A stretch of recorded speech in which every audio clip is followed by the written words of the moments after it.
Only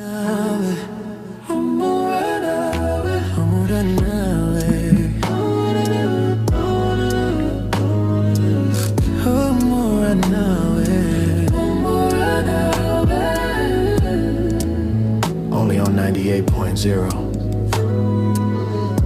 Shana Radio.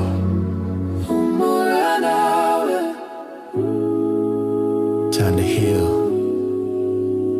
Time to breathe. Time to feel alive again.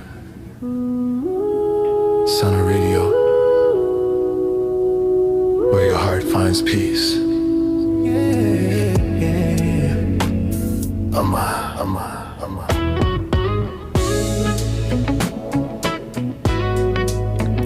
SEKIBI episode ya 9. Muri episode ya 8 twumvize ko Brian afite umugambi wo kwahukana agasiga umugabo we, ndetse turibaza ese bizamuhira, ese azahukanira hehe aho umugabo we atazabasha kugera cyangwa aho atazamubona. Reka tuze muri episode ya 9.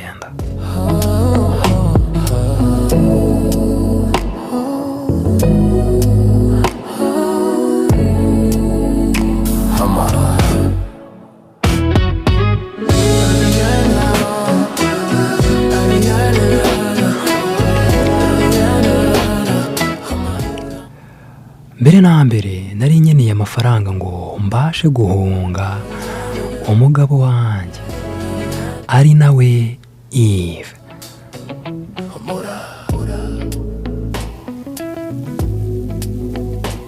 Ariko yari yarafunze inzira zose nari kuramo ayo mafaranga. Igihe kinini nakimaraga mu rugo, atari uko yangaga ko ansohoka, ahubwo nuko nta buryo nagiraga bwo kujya hanze nari kumwe nawe.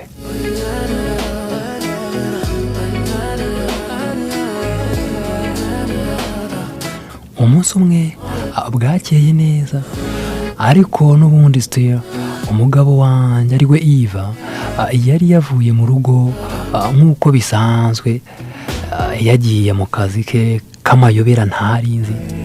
Birashoboka ko wenda yari yagiye muri zimwe mu ngendo ze zibanga zitashoboraga kumenyekana. Rero mu nzu hari hatuje, kandi hatuje cyane. Nanjye nari nicaye muri salo, micara umwanya munini, ari nako ngerageza gushaka icyandangaza cyangwa se icyambuza ndi muri telefone. Rero mu buryo butunguranye numvise hari ikintu runtu, navuga ko yaba ari umuntu ashobora kuba yari ahagaze iruhande rwanjye, ariko mu by'ukuri nta muntu n'umwe njye nabonaga, nta muntu wari uhari.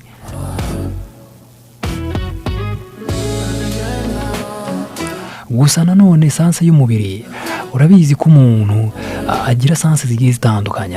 Hari sanse ya test y'ururimi wumva ibiryohereye, hakaba no na sanse y'umubiri nyine yumva umuntu ugiye kugukoraho cyangwa se umuntu ukwegereye. Rero iyo sanse y'umubiri yambwiraga ko hari umuntu urimo kunyitegereza kandi acecetse, kandi nanone ari inyuma yanjye. Numvise umutima wanjye nanone uhita ugira ubwoba bundi bushyashya. Mu kanya gato numva ikindi kintu.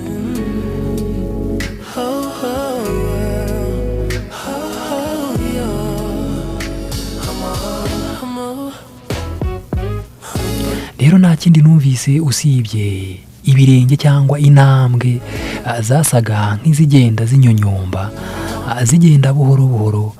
Ariko nkangutse mbumbuye amaso ngo ndebe, nta muntu n'umwe wari uhari mu by'ukuri. Ntangira kwibaza ibintu byinshi, ntangira kwibaza wenda ko byaba ari ubwoba. rero mu buryo butunguranye nanone nahise mpagarara, mpaguruka gahoro, ntega amatwi neza ngo numve, ariko byose byahise byongera gutuza biraceceka. Njyewe rero muri njyewe natangiye kwibaza niba ari ibitekerezo byanjye cyangwa ari ubwoba n'impungenge byari bitangiye kwigarurira amarangamutima yanjye. Ariko nanone ntabwo ariko byari bimeze.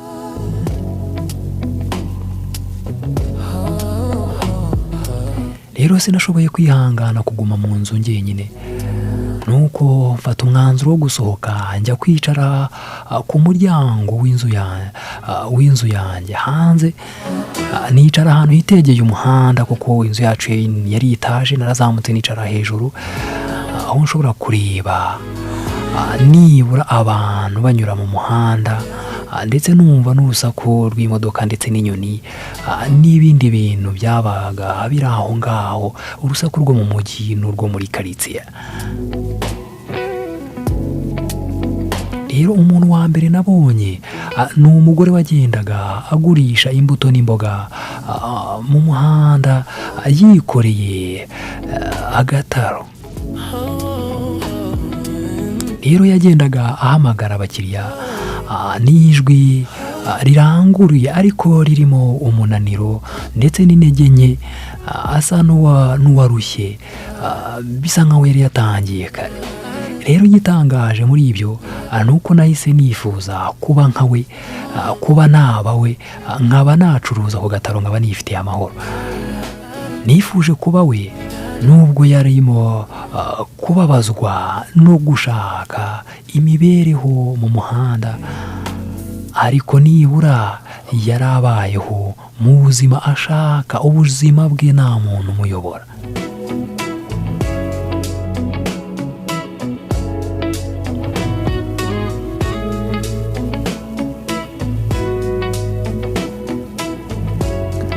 Impamvu rero ibi byose nahise ntangira kubyifuza nuko ari byiza kuvunika ushaka imibereho, muri make ukamenya neza ibiryo urya n'amafaranga ukorera aho bituruka. Ibyo rero byandutiraga kuba mu buzima bwiza no kuba mu nzu nini ariko utayifitemo amahoro, ufatwa nabi, ufatwa nk'umutungo w'umuntu runaka. Ibintu byambabazaga. Icyongeye gutangaza ikibindi, nangaga ubuzima, kubaho mu buzima bw'ubukene.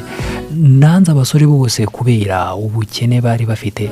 Nshaka umugabo wanjye ari we Eva kubera yari afite imitungo. Ariko igitangaje nuko natangiye kwifuza kubaho muri ubwo buzima, kuko hari igihe inzu wita nini cyangwa ushobora kuba uri ahantu heza utuje, ariko iyo nzu ikanga n'ubwo buzima bukakubera ikibazo. Iyo nzu wita nini nziza ikakubera nka gereza. Rero ubuzima nari mbayemo ntibwari bukiri inyigisho kuri njye, oya, ahubwo bwarahindutse uburambe n'ubunararibonye nari narakuye mu gushaka ubutunzi. Nizemo ibintu byinshi kuko ubuzima nari mbayemo, yaba mu burambe n'ubunararibonye, nizemo ibintu byinshi bigiye bitandukanye. Yuko kubaho mu buzima bwiza bitavuze ngo ufite amahoro cyangwa se wagira amahoro, oya, ibyo byose nari namaze kwiga, namaze no gusobanukirwa. Rero nuko nicaraho ncecetse ndeba abantu batambuka. Kuri uwo munsi hari ikintu kimwe nabonye.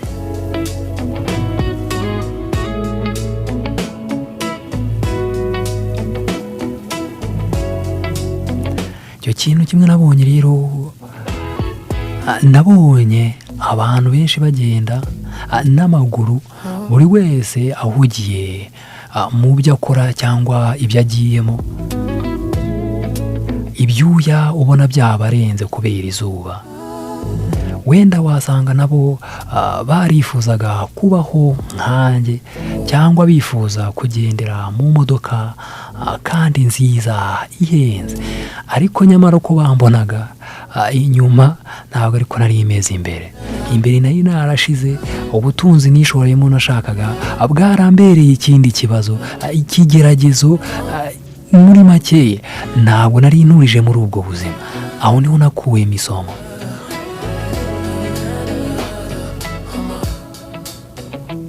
Hari abantu bagenda mu modoka kandi nziza zihenze, ariko mu by'ukuri babayeho mu buzima navuga bw'ubucakara butagaragara, by'abantu babona inyuma nyamara imbere ari ugushira. Hari bya bindi wambara neza ariko utakarabye umubiri, witera parufe ariko n'ubundi sitiri utafuze imyenda. Nyine ni uko nkuko byari bimeze. Ngo navuga ko byaba bimeze nka za nzu zo muri Kongo, usanga inzu yo mu cyaro isa n'abari kwakwinjamo imbere ugasanga irimo ibintu bihenze, nyamara wowe ukibwira ko babayeho neza. Oya, siko bimeze, siko biba bimeze. No, oya, ntuzishoke rwose kuko ibyo ubona inyuma sibyo biba biri imbere.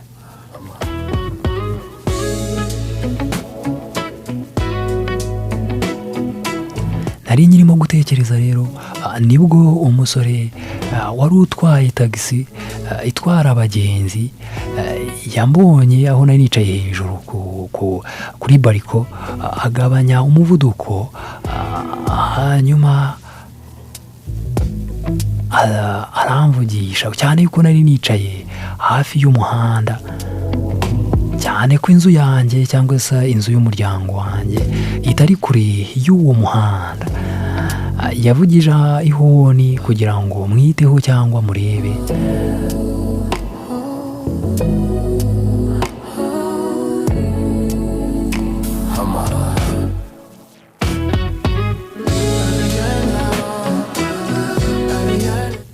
Mwiriwe madamu, nitwa Edison. Hari ahantu ushaka kujya ngo nkugezeyo? Rero ibyo yabimbarije yanyujije umutwe mu idirishya ry'urupangu. Ushobora kwibaza uti yakubonye gute? Nk'uko nababwiye, aho nari nicaye hari hitaruye cyane umuhanda uturutse imbere ndetse no hirya. Nari nicaye kuri bari kubyibuke, aho abantu bose nyine bashoboraga kuba bandeba, ariko n'undi bari kositeri yari iri hafi cyane, ntabwo nari ndi kure ku buryo umuntu atari kubasha kumbona.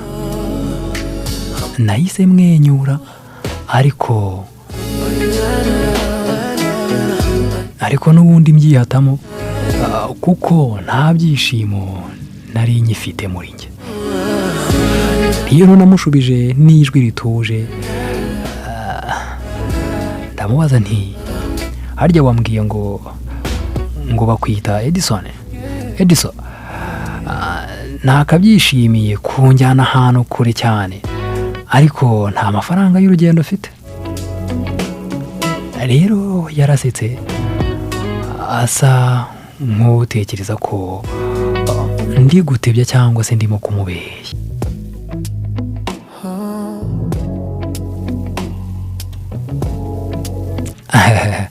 Mbega umugore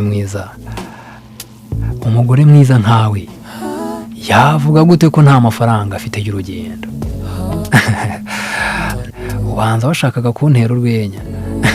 Urasetsa pe, umugore mwiza nkawe how ubura amafaranga ubanza uzi gutera urwenya? Mu by'ukuri njye nari nzi ko ibyo mvuga ariko kuri nta giceri kiritoboye nari nyifite, habe n'iritoboye. Yongeye guseka agira ati, none se mada, nibura nkutwariye ubuntu ariko n'ubundi tukabanza iwanjye tukamarayo akanya, nibura akanya gato, hari icyo byaba bitwaye? Hanyuma wenda nkakujyana nkakugeza aho washakaga kujya, hari ikibazo se?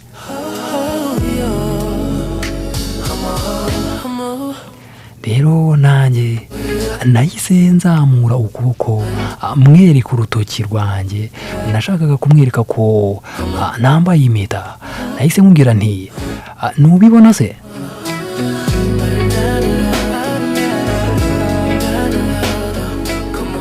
Yarebye urutoki rwanjye, hanyuma yongera kundeba mu maso, maze avuga amagambo yangumye ku mutima. Na nyuma y'uko agenda, ushobora kwibaza uti yakubwiye iki? nawe ntiwakwiyumvisha ibyo yarambwiye.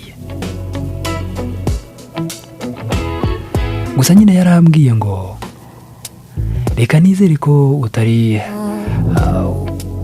utari kunyinisha, kuko nta kintu ndeba ku rutoki rwawe. Nuko yambwiye. Nanjye nti ubanza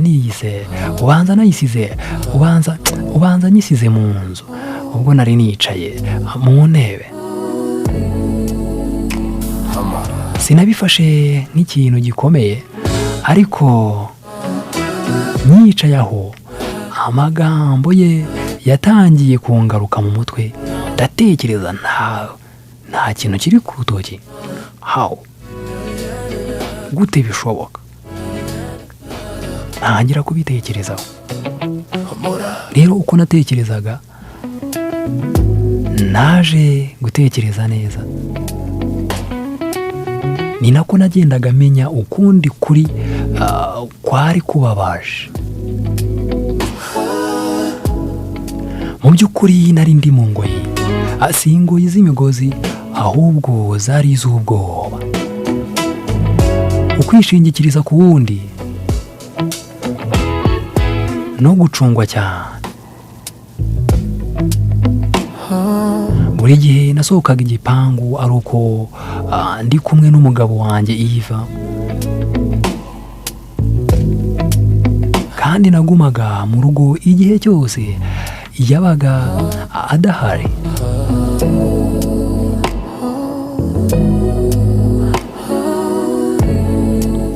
Yajyaga ku kazi cyangwa muri za ngendo zibanga, hanyuma akagaruka nimugoroba.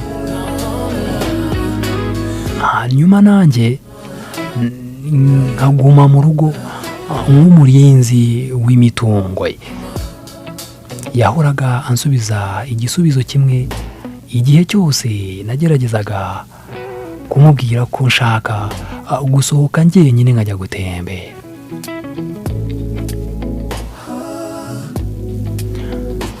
Ntushobora kugenda aho ushaka utabinsabiye uruhushya, ntaguhaye uburenganzira.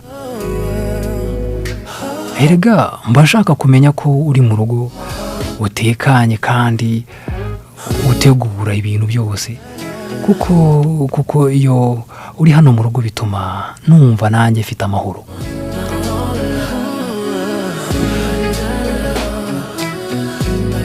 Rero icyo gihe natekerezaga ko anyitaho, ariko ukuri ubu nari nasobanukiwe ukundi kuntu gutangaje. Ariko kuri ubu nari nasobanukiwe ikindi kintu gitangaje kandi gitandukanye.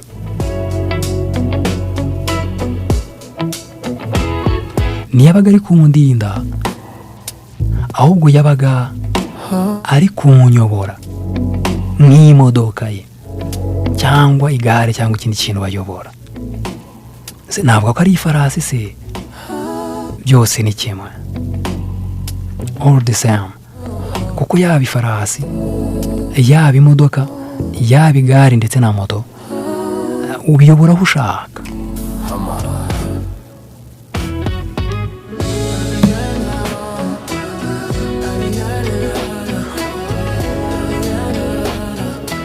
Nyuma y'amasaha make, wa mushoferi wa taxi Edison yongeye kunyura ku muhanda still negereye, yongera kumbona nicaye hahandi hafi y'umuhanda.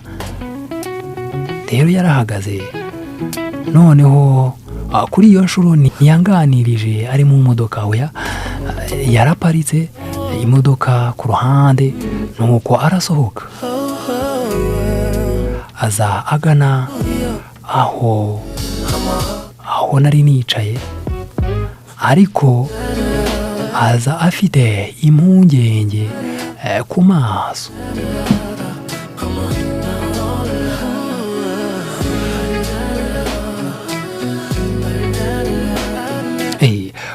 Mada, kuki wicaye munsi y'iri zuba rikakaye gutya?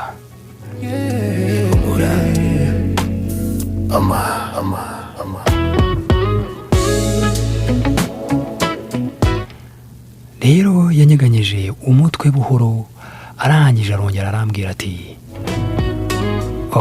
nyamuneka ntiwite ku byo navuze mbere. Reka biriya narindi gutebya gusa, narindimo kwiganirira, ntabwo nari mfite kiriya gitekerezo cyo kuvuga ngo tubanze tunyure mu rugo. Oya, niganiraga mada, niganiraga rwose, ntabwo nabikora. Birumvikana ndi umuntu wiyubashye ukora akazi ke, ariko kukubona ukiri hano hantu munsi y'iri zuba ntabwo byumvikana rwose. Reka ntabwo byumvikana rwose.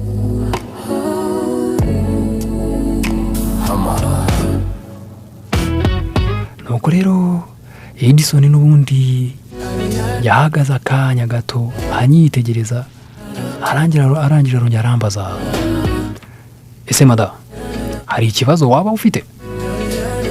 Nanjye nahise mpakana vuba cyane, oya, meze neza nta kibazo.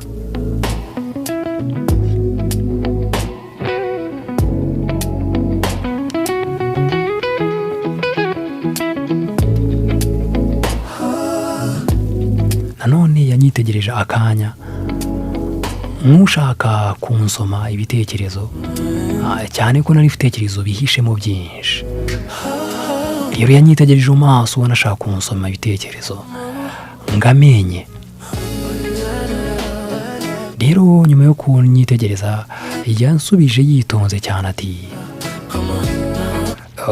ubwo nibyo nyine, ubwo nibyo niba ariko ubimbwiye, ubwo nuko bimeze. Okay? Hanyuma maze kumbwira ayo magambo, yarahindukiye asubira ku modoka ye, ariko mu buryo butunguranye. Ubwoba budasanzwe bwaranyishe, umubiri uratengurwa cyane. Rero sinzi ukuntu byagenze, igitekerezo cyo gusubira muri ya nzu cyahise kimva ku mutima, numva sinshaka gusubirayo, kuko hari ijwi mu mutima ryambwiraga ko nagomba kongera gusubira mu nzu. Rero mbere y'uko ibitekerezo bihinduka, nahise mpaguruka vuba cyane, nsohoka igipangu, namanutse esikariye niruka, nsohoka igipangu, ngenda negera aho Edison yari aparitse, aho imodoka ye yari. Ndangije mpita mubwira nti, nyamuneka buretse kugenda. Yahise ahindukira arambaza ati, none se niki kibaye mada?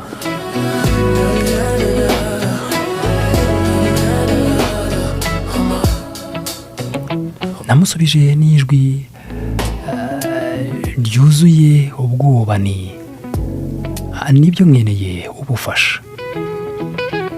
Yanyitegereje asa n'uwatunguwe, ariko nkomeza kuvuga, Edison, nta mutekano mfite habe na gato, nta mutekano mfite hano hantu nta mutekano mfite. Ariko nanone ni inkuru ndende. Rero yashyize amaboko mu mufuka, aneza amatwi, arangije arambaza ati, nonese mada, niki ushaka ko mufasha? Namize amacandwe mbere yo gusubiza,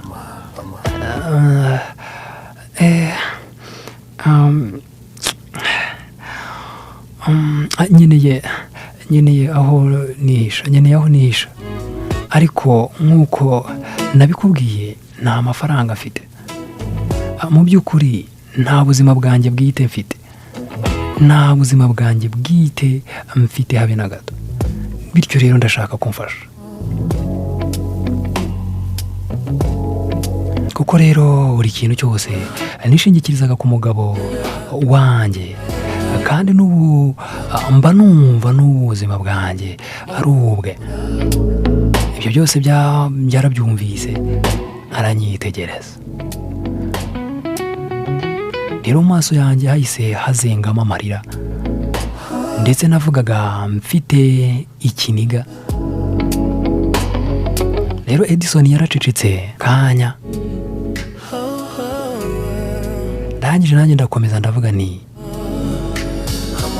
Edison, mu by'ukuri sinkuzi, ariko ndashaka kuba ntekanye gusa byonyine.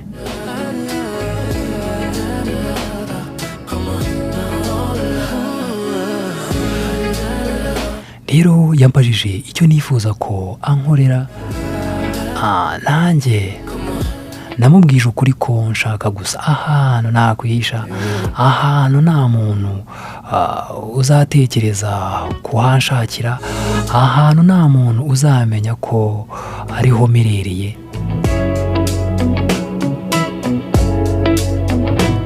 Nahagaze akanya gato mbere yo kuvuga amagambo yandi, ndongera ndavuga ni ndashaka kubura gusa cyonyine. Nicyo kintu cyonyine nishaka kumfasha. Yanyitegereje amasegonda make, hanyuma afungura umuryango w'imodoka arambwira ati injira. Karabaye, none se uyu mushoferi wa tagisi amujyanye, ese azi ibyo yishoyemo?